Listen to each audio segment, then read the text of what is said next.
फजा और जरूरून की खुशियों के लम्हे एक ही पल में कयामत में बदल जाते हैं।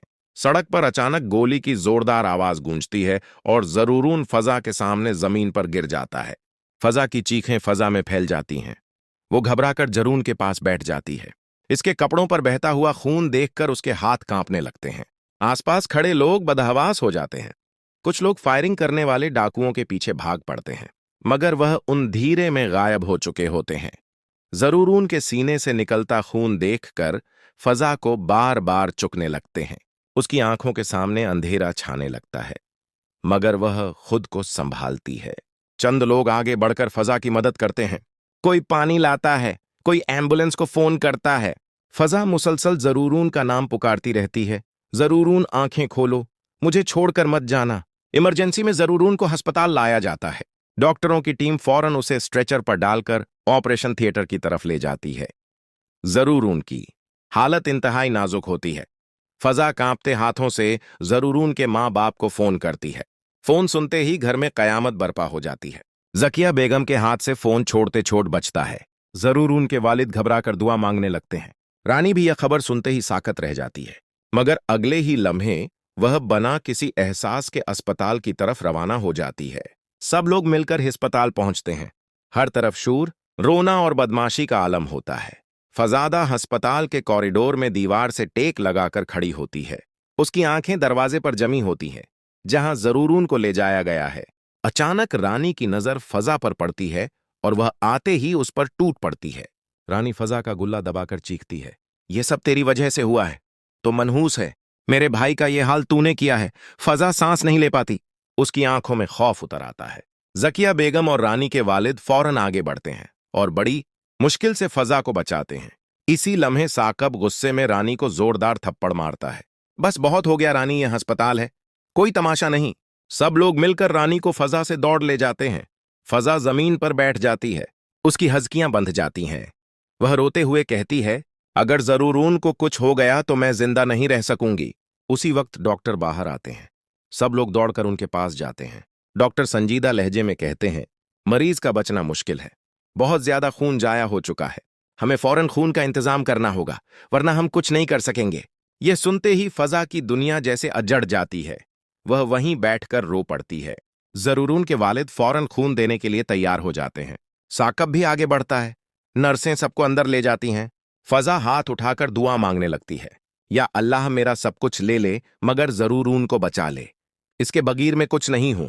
कुछ देर बाद ऑपरेशन थिएटर के बाहर खामोशी छा जाती है। हर एक की नजरें दरवाजे पर जमी होती हैं। रानी एक कोने में खड़ी होती है। इसके चेहरे पर ना पछतावा होता है, ना दिख, बस एक अजीब सी बेचैनी होती है। जिकिया बेगम की नजरें बार बार रानी पर जाती हैं, जैसे अब उन्हें सब कुछ समझ आने लगा हो। वक्त आहिस्ता आहिस्ता गुजरता है। आखिरकार डॉक्टर बाहर आते हैं। सबकी सांसें रक जाती हैं। डॉक्टर बताते हैं, हमने पूरी कोशिश की है। अगले 24 घंटे बहुत अहम है। अगर होश आ गया तो जान बच सकती है। फदा शक्कर अदा करते हुए जमीन पर सजदे में गिर जाती है। उसकी आंखों में आंसू होते हैं, मगर दिल में एक कमजोर सी उम्मीद जाग उठती है। वह जानती है कि जंग अब भी खत्म नहीं हुई, मगर वह यह भी जानती है कि अब वह अकेली नहीं है। कहानी अब उस मोड़ पर आ चुकी होती है जहां मोहब्बत, साजिश और सच आमने सामने खड़े होते हैं और हर अगला लम्हा एक ने तूफान की खबर दे रहा होता है। अस्पताल की गहरी खामोशी में फजा जमीन पर बैठकर आंसू बहा रही होती है। इसका दिल बेकरार है। हर लम्हा उसे लगता है कि जरूरून के बगैर जिंदगी का कोई मतलब नहीं। जकिया बेगम और जरूरून के वालिद बार बार फजा को सहारा देते हैं, मगर वह खुद को संभाल नहीं पाती। हर चंद लम्हे बाद वह जोर जोर से जरूरून का नाम पुकारती है, जैसे उसकी आवाज से ही वह जिंदा रहे। ऑपरेशन थिएटर से डॉक्टर बाहर आते हैं। उनके चेहरे पर संजीदगी के आसार हैं। डॉक्टर कहते हैं, जरूरून की हालत इंतहाई नाजुक है। खून का नुकसान बहुत ज्यादा हुआ है। अगले चंद घंटे बहुत अहम है। हमें फौरी तौर पर खून का इंतजाम करना होगा, वरना कोई उम्मीद बाकी नहीं रहेगी। ये सुनते ही फजा की आंखें और आंसू मजीद भर आते हैं। वो जमीन पर बैठकर हाथ जोड़ती है और खुदा से दुआ करती है, या अल्लाह मैं सब कुछ बर्दाश्त कर लूं, बस मेरे जरूरून को बचा ले, उसे मुझसे दूर मत होने दे। उसी दौरान रानी खामोशी से कोने में खड़ी है। उसके चेहरे पर कोई खौफ या पछतावा नहीं, बल्कि एक प्रिस्कन मगर खतरनाक शामित की झलक है। वह अंदर से सोच रही होती है कि अब वह सब कुछ ठीक कर सकती है। मगर हकीकत यह है कि अब फजा और जरूरून के दरमियान जो रिश्ता मजबूत हो चुका है, उसे तोड़ना पहले की तरह आसान नहीं रहा। फजा की हालत देखकर जकिया बेगम और साकब मजीद परेशान हो जाते हैं।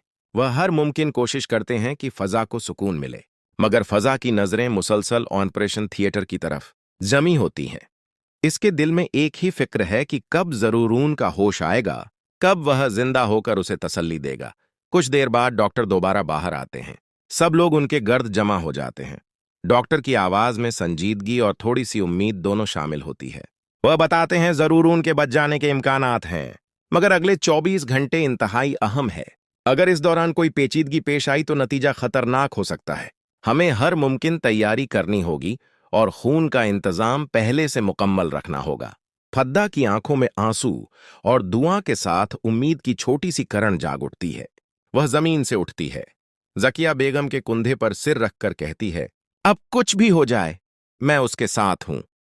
कोई उसे मुझसे अलग नहीं कर सकता। इस मंजर में खामोशी छा जाती।